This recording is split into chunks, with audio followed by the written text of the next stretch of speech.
All right, welcome back to another edition of the Product Management Book Club. And we are continuing on with Escaping the Build Trap by Melissa Perry. And I'm joined here with Dr. Michael Crawley. And today we are getting into to chapter 3 here. So we're going to be kicking off today with projects versus products versus services. And Dr. Crawley's actually just come off of some PMBOK trainings he's been doing. So this is a very timely topic. All Yeah, right. actually, still in the middle of doing it, but yes, Okay, there extremely we go. Yeah. timely. All right. So, love that they're talking about this because I actually was just reading another prominent book on design and found out that they were mixing up projects with products. And People do that. so, People do it all the time. It's a common practice, so to speak. yeah, right, exactly. And so I know that a lot of times we hear the difference between projects and products as being projects have a clear start and end, right? So whereas a product, eventually you'll sunset it and it doesn't have a beginning. A project is a lot more distinct, where starts on this date, finishes by this date. It has a cost, it has a scope, it has a budget. Versus products. And I like the way that Perry defines that here as products are vehicles of value. So I think that that's an interesting, whereas a project, you're getting, maybe your project is building out part of a product, but a Right. project in itself does not have inherent value, whereas a product does. And it says deliver value repeatedly to customers and users without requiring the company to build something new every time. So I thought that was interesting. And then also the fact that they're differentiating between products and services, because I know a lot of times, when we're talking about product management, we could be talking about a product that's more of a service. And so I don't tend to draw much of a line between those. But I think it's a good point here that she's saying services use human labor to primarily deliver value to the user. So that's something that requires additional input. It's not something that you can just put out there like, for example, a software product or some kind of hardware product. So she talks about services being productized, which I guess is kind of the mindset that we generally kind of get into. But that idea that you still need an input there. So, as a product owner, that's a very important thing to think about. Yeah. And the thing is, she spends a little time on the project thing up front where she says there's these different frameworks and she references, for example, Prince or the very popular one, which is the class we're doing now, PMI's Project Managed Professional. That's very well known. Mm-hmm. And these days, Agile's pretty popular. You probably, Agile, that's floating around there somewhere, right? Mm-hmm. Yeah, So for sure. all of these are kind of project management. Then she says, well, there's a difference between that and the product, which you were just describing. And she delineates product and service. Each of those, we're producing or delivering something of value to a customer. So it's usually somewhat tangible or intangible with a product because it can be like the example she gives Microsoft Excel, a Mm-hmm. spreadsheet for an iPhone or baby food. Uh, or, it can be a website, right? So that's like an intangible because you're not going to really hand somebody a website in their hand, but that's a digital product, which you and I know about because we've done that together, right? The whole digital Mm-hmm. product management thing. So Yeah. all of that is, something, a product, a service, or a result. And then, of course, she comes down here to talk about services distinctly, but at the same time, the process of building it out is similar to a product in the fact that you have to deliver something to a customer, Mm. typically an external customer. And as you just noted in the project management side, it can be a way of delivering that product or service, right? It's kind of a Yeah. methodology, an approach, or framework that you may use to get that product or service put out. But at the same time, there's actually something out there called from projects to product. And Hmm. even though in project, or let's just call it in PM, Mm-hmm. these days there is some value given to looking at doing a product management mindset versus project, which is what this chapter's emphasizing, because Yeah. there's a different mindset around. So even though you might use project management techniques to deliver a product, the way you think about the workflow or the cycle in a project management mindset is different than the way you think about it in a product management. And then as she Yeah. said, even points out here, you have service is kind of a third mindset. So it's Hmm. just kind of like the way that we're approaching our deployment of this, right? Our execution of it. So this is an interesting discussion because it gets confused all the time, right? Everybody kind of thinks it's all the same. And she's Yeah. calling out, well, there's some different ways of thinking about each one of these. So interesting, interesting Yeah. discussion. Absolutely. And I think one of the things that, might play into this is that a lot of times when you're working on a product, you might be using project management skills and things like that. Like, for you lay out the product roadmap, and then maybe you need a series of projects within that. And then also you're using project management skills, project management tools to kind of help keep the team focused, work on delivery and stuff like that. Um, so I can definitely see, why this gets a little muddy. But I think one more important point before we move on from this section is kind of like why this matters. Because I could see, some people saying like, okay, technically there's a difference. If the product gets built, why does it matter? And I think that the author does point that out here, where they're saying that um, if we treat products like a project, we're missing that key iteration point. And Mm, also that's what's pushing us towards this output versus outcomes, where when you finish a yes. project, if you're on time, if you're still in budget and it's on scope and stuff like that, you're not thinking about the user's needs and the feedback loop and stuff like that, which is, like we talked about before, the build trap kind of thing. Like, you can be in the build trap, you can be absolutely killing these project deadlines, like, you know 10 projects finished in a small amount of time, you're doing great, but the product itself could be suffering. So I think kind of the main point of this section is like, this is the reason why we can't get these confused, because this is part of what builds that build trap mindset that you get stuck in. Yeah, excellent point. And she really brings it out when we get to page 14. Uh, there's a little section calling out the kind of delineation between them. So she says, with a project, you have a discrete scope of work that has a particular aim. You have Mm-hmm. deadlines, milestones, and then as you talked about the difference between outputs and outcomes, the outputs, are the focus here on Yeah. the project. So when you reach your aim, then you kind of close it out and move on to the next thing. They can be an essential part of product development. The Mm-hmm. product mindset's different. Then she goes on to say, but with a product, okay, so the project has this particular aim and these outcomes, project, and the product, something that needs to be nurtured and grown to maturity. And it takes a little bit more time. And typically you're shipping out features. So you're concentrating on these features versus a particular aim, which are features a more specific type of thing, right? Yeah. So you have a different way of kind of thinking about it when you're focusing on the product, right? It's the features and this product, you know, outputs that you're going to wind up doing, um, versus the project, which is kind of more generic. You kind of have an aim of getting to a particular point at a particular time at a particular cost, Mm-hmm. not necessarily delivering something tangible.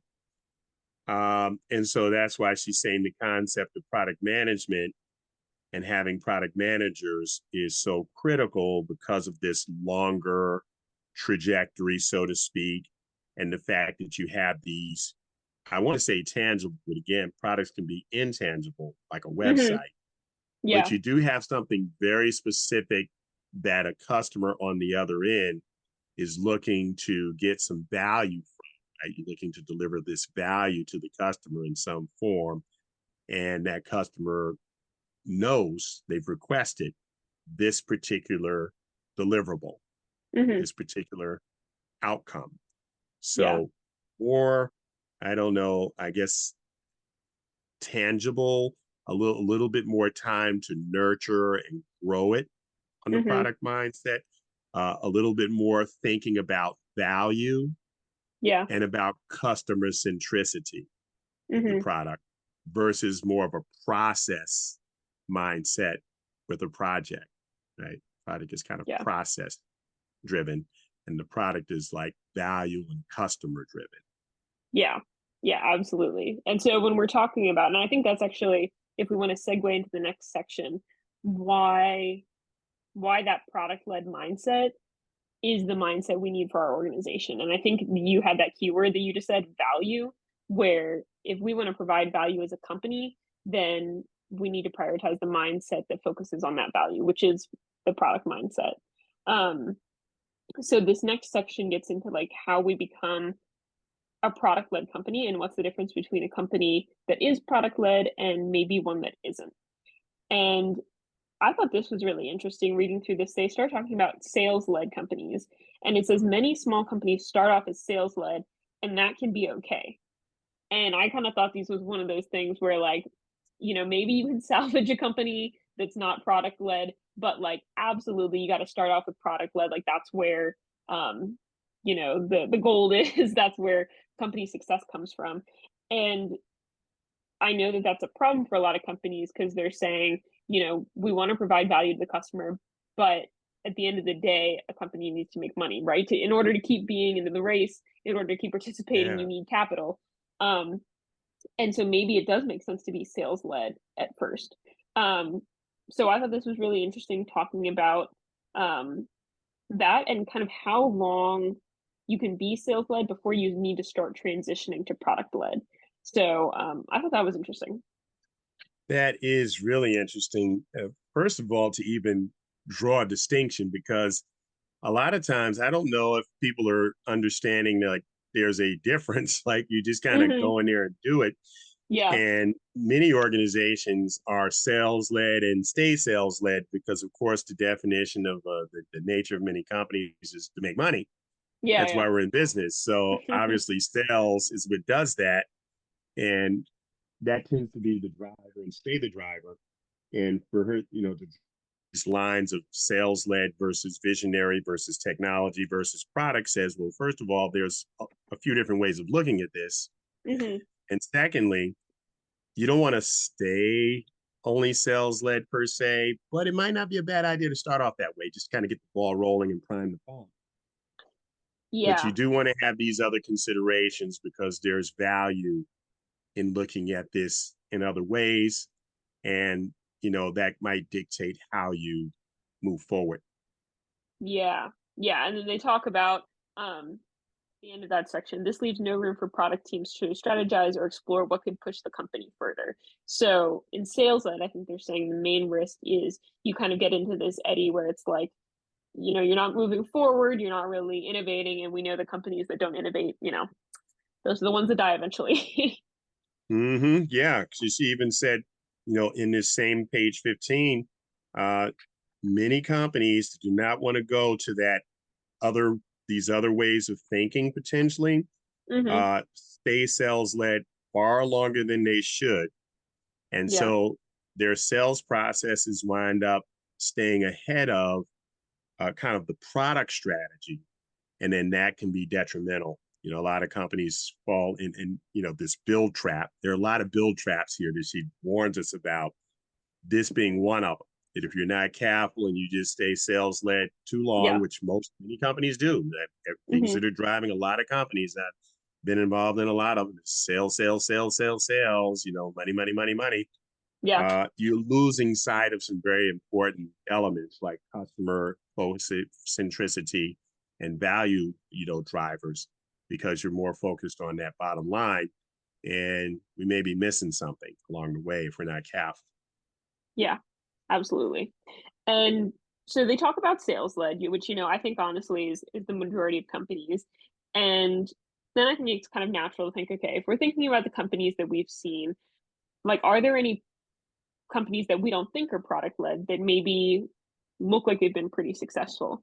And they talk about in the next section about visionary led, which I think when everyone kind of thinks of like that Silicon Valley success, and you think about those big names, Steve Jobs, Elon Musk, Jeff Bezos, who kind of seemed like a one person team. Like obviously there were a lot of people supporting them, but they really went in there, they pushed it, they often use their executive power to make decisions, and in a lot of cases that did pay off. And I could see people saying, okay, what about a company like that that's got their fearless leader at the front?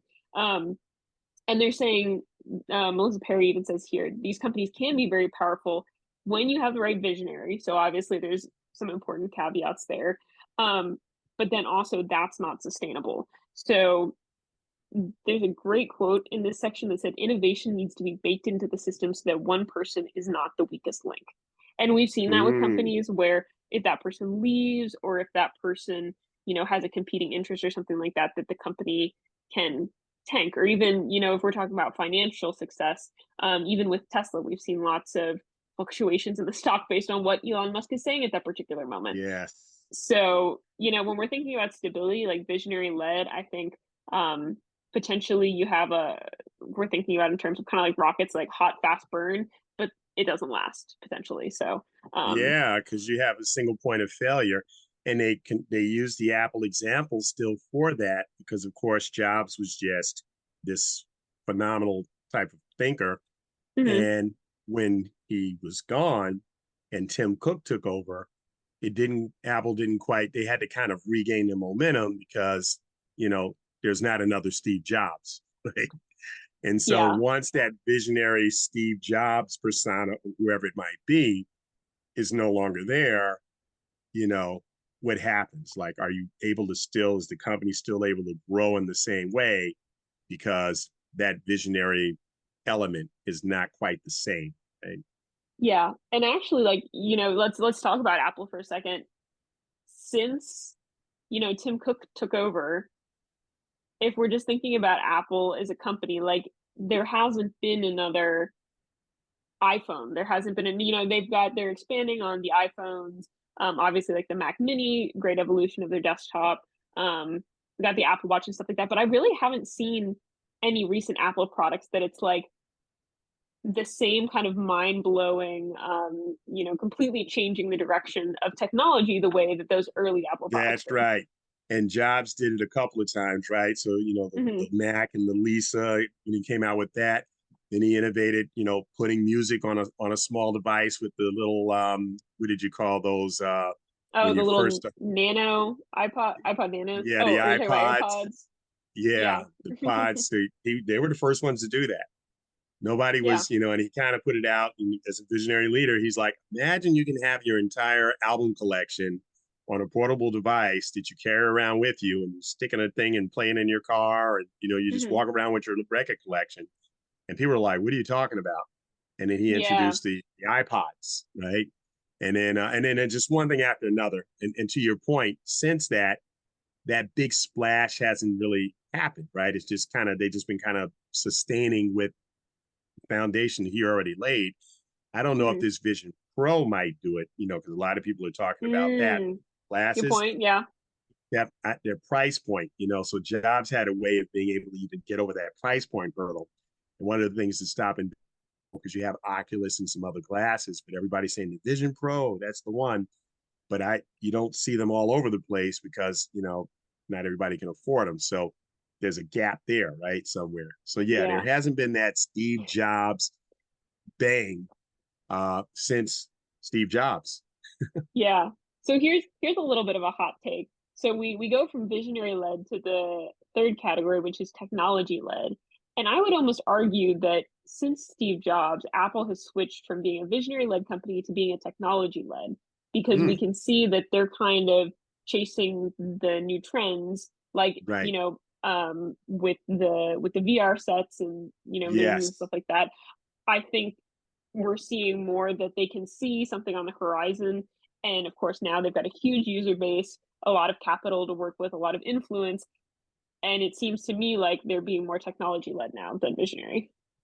Yeah. And as she says here, is that when you are technology led, you kind of spin your wheels because you're constantly just chasing, whatever the trend is or the industry leader would have you. So it's not really the optimal strategy. Hmm. And that's kind of what they do seem to be doing. Good point. Yeah. Now, I was going to say, to be fair, Apple, very successful, creates great products, has good user feedback. So, not solely technology led. Um, but I think it'll be interesting to see whether they can kind of make that full transition into a product led company that still is listening to the users and innovating to the degree that they used to. You're Um, transitioning right to the next one because what she says on that note is that with the difference being, and in that same technology led blurb, but toward the bottom as we get ready to transition to the product mhm, strategy connects the business, the market, and the technology. So when you have that product led kind of mindset, you're connecting all of those dots, whereas the mhm. technology is kind of one dimension of it. And so you have a bit of a shortfall there.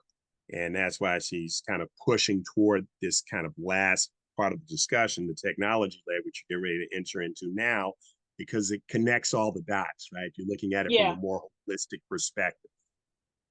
yeah, yeah, exactly. And I almost wonder, like, I feel like we could call this product led. We could also call it like user led or value led, because I think that Hmm, that's the key idea here. Um, and to be honest, like this section is kind of just like a summary of what we've talked about before yeah. and why it's important. But I thought the one interesting thing here was that she said you don't need to hire an entire new team. You don't need to scrap all your products and start over. And you're really working on the mindset shift.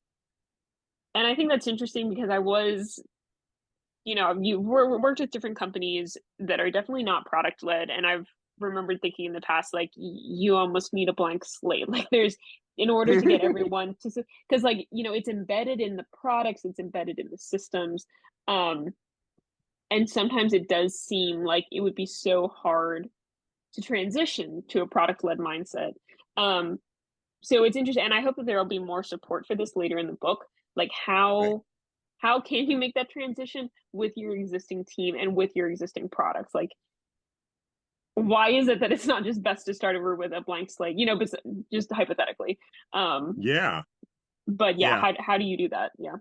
Yeah. So one of the things she says, and I think you're right, she's going to unpack this as we progress in the book further, that with the product led mindset, so to speak, you're more strategic in your thinking.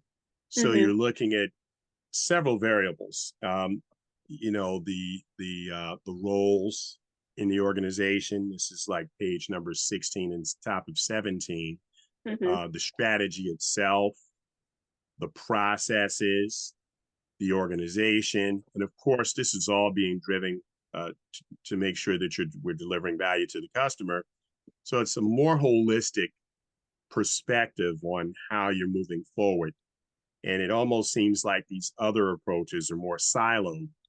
So you're constrained in a way because there Yeah. are some components that you're not factoring in, which is going to limit how much value you're actually going to realize because you're just missing some pieces in your thinking and in your strategy. Whereas the product led seems to consider more of the variables as you're kind of mapping out how you're going to deliver value. Mm-hmm. Yeah. Absolutely. All right. Any more thoughts on that one before we jump to our next section? No, I mean, just one big thing I think that she zooms in on that gets us in a posture to be able to do any one of these. Mm-hmm. She says about the mindset shift. Yeah. So in that 17, kind of the next to last paragraph, what's needed can be more challenging to implement. So even though we're talking about technology, we're talking about product and all the elements of product and all of this, she's like, mindset is a big deal Mm-hmm. because as simple as that is, and it's such a core element, it's kind of tough sometimes to get people to Oh, change the yeah. way they think. And to get one person to do that, ourselves, right? Yeah. Yeah. And then someone else. And then of course you typically have a team So how do you, get a team or create a whole other culture, uh, or influence them to change their thinking and their mindset? And as simple as that is or sounds, right? It's one element. She's like, that is the most challenging part of this whole thing, right? Mindset. Absolutely. And it's like you said, it's difficult to do on a personal level. And I think, when you're in product management, you hear the same ideas over and over again, those ideas of value, of feedback loops, of minimal viable product and things like that, until it's kind of baked in. But you think about all these different components within an organization, and that's not part of their daily routine. It's not part of any of the curriculums that most of them have studied or something like that. And it seems so odd to me that product has remained kind of siloed in this one area when the whole organization, like, it almost seems like product management should be a part of business 101, because it really does Yeah. contribute to every level. Um, so maybe we'll have to start that campaign. I think that could I'm that could I'm be a good right one. Yeah. there with you, man. I was just thinking that we're so synced up on that. And because it's just another way of thinking, and just traditionally that has not been what, B school and all of these things have been centered on. And she goes on to say that if we're able to do this, uh, now we're focusing on, you talked about earlier, contrasting outputs to outcomes. Hmm. But now we begin to focus on outcomes and adapt something else that's really not too common in our kind of culture and our ecosystems, an Hmm. experimental mindset. Because a lot of times in project and in all of these other modalities, we have a culture that is like, don't fail, Hmm. which of Yeah, course that's nobody aspires to fail, right? But the other thing is, yeah, if you don't experiment, there'll be some innovations that you won't be able to explore, yeah. because you don't want to touch that button, because hey, somebody might slap your wrist. Mm-hmm. But if you don't touch it, how are you going to find out what the possibilities are, right? So the Yeah. mindset of the experimental culture uh, helps, believe it or not. This is the paradox, she says, to eliminate uncertainty of Yeah. what you're building to reach your goals. Because if you experiment and explore, you're going to learn some things, even Hmm. in the failure that might occur there. That might actually be the greatest lesson, is in the failure, that are Yeah. going to be the very thing that helps you to eliminate that uncertainty. Because, well, now don't do that, Hmm. or do it. Right? Yeah. And once again, I think you provided a perfect bridge to our next section, talking about that uncertainty. And the first line of the next section is product development is full of uncertainty. And there's a great diagram here where we have a matrix of known and unknown, and what exists at each of these intersections.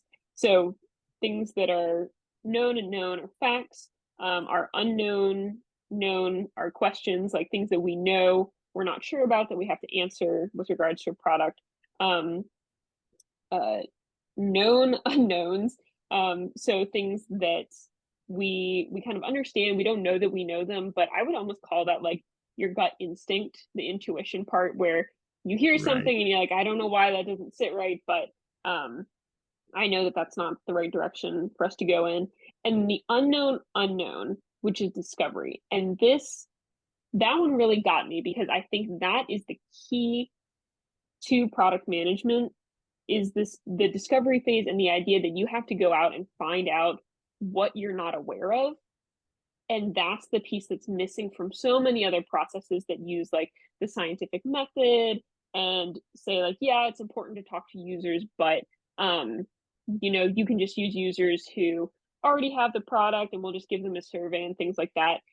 And that's the reason why all of those pieces are missing something, is because they don't engage in that discovery phase where you're just going out and you're listening, like you're seeing what else is out there, you're seeing what other components, influences, like things that you aren't aware of.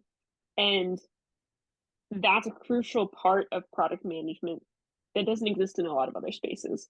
um, So in though this entire matrix I think is fascinating, I've never seen that before.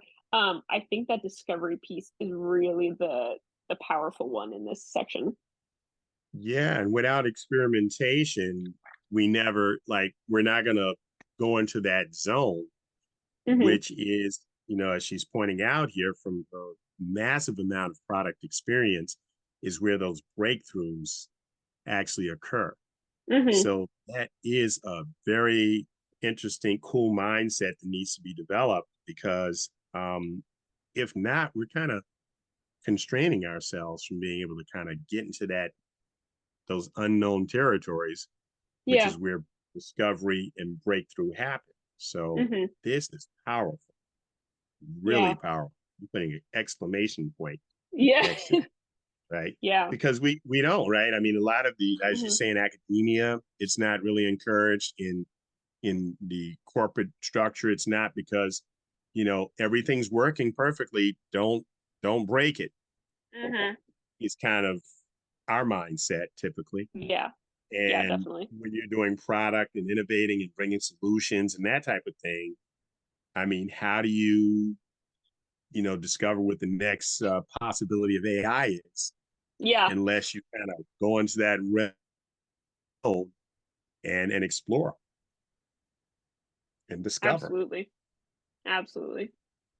And just scanning through this, I see that there was another note on here that I wanted to mention. So with the intuition, um, Melissa Perry made an interesting point. She said, "This is you should be cautious because this is often where bias thrives." So that's interesting because it's like, we rely on that gut feeling and stuff like that. And so she's saying, although that's something that, we should listen to our intuition, be aware of the biases that might exist in there. Mm. And yeah, I thought that was really interesting because it's like, oh, like, who among us doesn't have biases based on our experience, based on, yeah, the people we've worked with, the companies that we've worked with, um, that don't potentially jump to conclusions like this. This section's kind of a double-edged sword where it's like there's some almost like shortcuts we can take because we already kind of have that knowledge, that gives us the intuition, but also what things do we think we know that might cause us to overlook something that perhaps needs to be investigated more? Like, do we assume certain things of the users because we have worked with users like this or something like that? So I also thought No, that was, yeah. brilliant point. Brilliant point. And touching on that, on page 20, in about the third paragraph, she says this actually takes a certain skill, and Mm, you have to ask the right questions. So, as we're in this exploratory discovery stage, first of all, we go into that realm that hmm. no man has ever gone. We're kind of in the Yeah. twilight zone right now, Yeah, yeah, right? But then once we decide that, all right, let's get out here in this twilight zone space and explore a little bit. Now you're not running away from it. You're kind of like, what is this, or whatever the hmm. right questions are. So it takes a whole nother skill set, first of all, to traverse into that realm. Yeah. But then once you're there, making the right types of discoveries and observations and asking the questions so that you can identify where those breakthroughs can occur. Hmm. And that is a skill set that she says is very, very distinct. And, you know, it's worthy of exploring, right? That's something we need to develop. Yeah, absolutely. And so talking about developing these skills and the product manager role, she says a little bit about why product managers are important because they are, like we kind of said, this isn't widespread knowledge. And so it is important to have this role that knows these things that can help guide the team and kind of be in the middle of this network. And she talks about product managers being the ones who fit right in the middle. And I've always liked that idea of product management as kind of being the nexus of a group where you can reach out to all the different groups, you're understanding their needs and kind of knitting them together. And she says product managers are the key to becoming product led. Yet so many companies put people without these capabilities into this role, often giving them the wrong responsibilities or expectations as well. So, so, so important, I think, because companies will say that they have product managers, and product managers Mm, are not actually doing a product manager role, not always, oftentimes not because of them, but because the company has said these are your roles and responsibilities, and it's not really product manager roles, right? That they're not helping the company become more product led because a lot of right. companies don't understand what that is. Um, and she's saying, you need PMs to escape the build trap, and to escape the build trap, they need to be trained as product managers. So Wow. yeah, like I read that, like thinking about it, like No, that's true. yeah. That's got me thinking. I've been doing product management for quite a while. So some of this, some of the nuggets she has in here obviously are, in product management kind of Hmm. thinking, but she does touch on some ways of looking at it that in even in all of the product management work I've done and some of the other readings, I hadn't quite these things hadn't quite been pointed out in the same way. At just a couple of notches up, she actually has a term for this that I think is just an amazing term. Mm. They optimize what she calls the value exchange system. Mm. So they identify the features and the products that will solve the customer problems while achieving business goals, optimizing the value exchange system, because I believe that because there is something called value stream management and all these other things. So what you're able Yeah, to do is yeah. really figure out like all these other touch points that we're talking about, the unknown unknowns and blah, blah, blah, are Hmm. all elements or components of this value exchange system. That's Hmm. kind of like a word or a term to kind of sum up these things that we're not doing if we're not looking at it Yeah, from the product management mindset and allowing product managers to be true product managers. So yeah. I'm very interested in seeing what happens as we get into part two later on to discuss the role of product managers from this context so that we can get out of this build trap. Yeah, That's incredible. yeah, definitely. So yeah, next time looks like we're going to be talking about the role of the product manager, bad product manager archetypes. Very interesting to see what that is, and what makes a great product manager. So I think that'll be a really interesting discussion. I am looking forward Oh, to that. that's incredible, especially with this foundation that's laid, because it really does give us a kind of a mindset around how maybe to navigate this information she's going to be putting in front of us. She's really set the stage very well to say, there's a particular way of thinking about this. You want to be in this unknown realm, or at least be able to Hmm. go out there and explore it. You want to have a mindset of discovery, Hmm. and you want to have a customer's value centric perspective on things as we're unpacking Yeah, what this product management role should look like so we can get out of this cycle that we've been going into that she's calling the build trap. I'm looking forward to that. yeah. Well, all right. Thank you for joining us for another edition of Product Management Book Club, and we'll be back next week. Well, thank you, Madison, for spearheading the initiatives, and very much looking forward to it. Yeah, great. See you then. Take care.